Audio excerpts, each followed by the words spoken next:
Hello students, class 7 subject English grammar chapter number 4 verb. इसका part second है। इसके part first में हम आगे के चैप्टर कंप्लीट कर चुके थे। अब इसके बाद है पार्ट सेकंड। पार्ट सेकंड में हमें क्या क्या देखना है, इनफाइनाइट वर्ब या पार्टिसिपल से और जीरंड। तो हम सबसे पहले स्टार्टिंग करते हैं फाइनाइट वर्ब से। ये रही। Sometimes called a main verb is a verb that has a subject.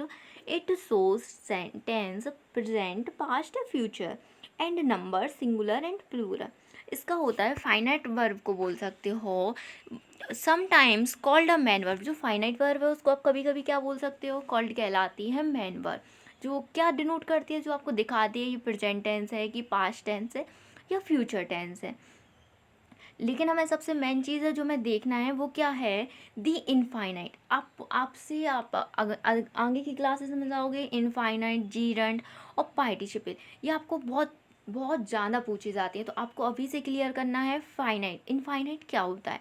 Infinite बोलते हैं जिसके आगे क्या लग जाए, टू लग जाए। क्या लग जाए? जैसे सबसे पहले देखो टू रन, बट एक कौन सी टेंस है, प्रेजेंट है, रन प्रेजेंट में है तो to run, to set, to read. तो लेकिन इनफाइनाइट क्या होता है, इसके आगे क्या लग जाए, टू।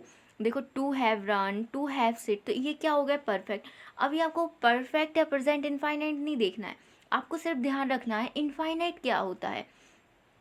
इसके आगे वो एक छोटी सी वो लाइंस बनी हुई थी, उसमें हमने प्रेजेंट, पास्ट और पास्ट पार्टिसिपल, आईएनजी फॉर्म और हमने ये इनफाइनाइट फॉर्म देखी थी। तो सेम इसी टाइप से है। तो इनफाइनाइट क्या होता है, जिसके आगे टू लग जाए, जिसकी वर्ब के आगे क्या लग जाए, टू लग जाए, तो वो क्या हो जाएगा, इनफाइनाइट। अब है पार्टिसिपल, वो हमने आगे देखे थे, प्रेजेंट, पास्ट और पास्ट पार्टिसिपल। तो जैसे कि रनिंग, सिटिंग, रीडिंग, ये आईएनजी लगे हैं तो ये क्या है, प्रेजेंट पार्टिसिपल है।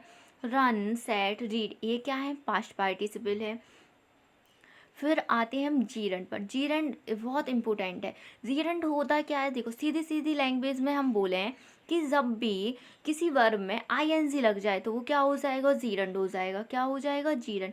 इसकी बिल्कुल सिंपल लैंग्वेज में। फिर इसके आगे भी हम इसको बोल सकते हैं, the present participle and gerund have ING form in both infinite non infinite. देखो हमने जो अभी प्रेजेंट पार्टिसिपल देखा उसमें भी आपने आईएनजी देखा, और जो हमने जीरंड देखा उसमें भी हमने आईएनजी देखा है। तो दोनों में क्या लगते हैं, आईएनजी लगते हैं। बट देयर फंक्शंस आर, ये देखो यहाँ से थोड़ा सा मिस हो गया, but there functions are quite different. But उनके फंक्शन क्या होते हैं, अलग अलग होते हैं।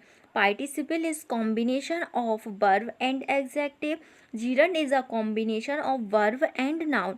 जो जीरंड होता है वो किसका कॉम्बिनेशन होता है, वर्ब एंड नाउन का कॉम्बिनेशन होता है। जबकि जो पार्टिसिपल होता है वो किसका कॉम्बिनेशन होता है, वर्ब एंड एग्जेक्टिव का कॉम्बिनेशन होता है। तो ये बात आपको ध्यान रखनी है। आपको क्या क्या ध्यान रखना है, इनफाइनाइट, पार्टिसिपल एंड जीरंड। क्या जीरंड होता है, जीरंड हम किसे बोलते हैं, या पार्टिसिपल हम किसे बोलते हैं, या इन्फिनेटिव हम किसे बोलते हैं। अब आते हैं एक्सरसाइज पर। ये एक्सरसाइज कंप्लीट आपको फिल करनी है, बहुत इजी एक्सरसाइज है। इसमें कुछ नहीं करना है, कहीं पे आपको क्या करना है, पार्टिसिपल बताने हैं, तो कहीं जीरंड बताना है, तो कहीं आपको इन्फिनेटिव बताना है।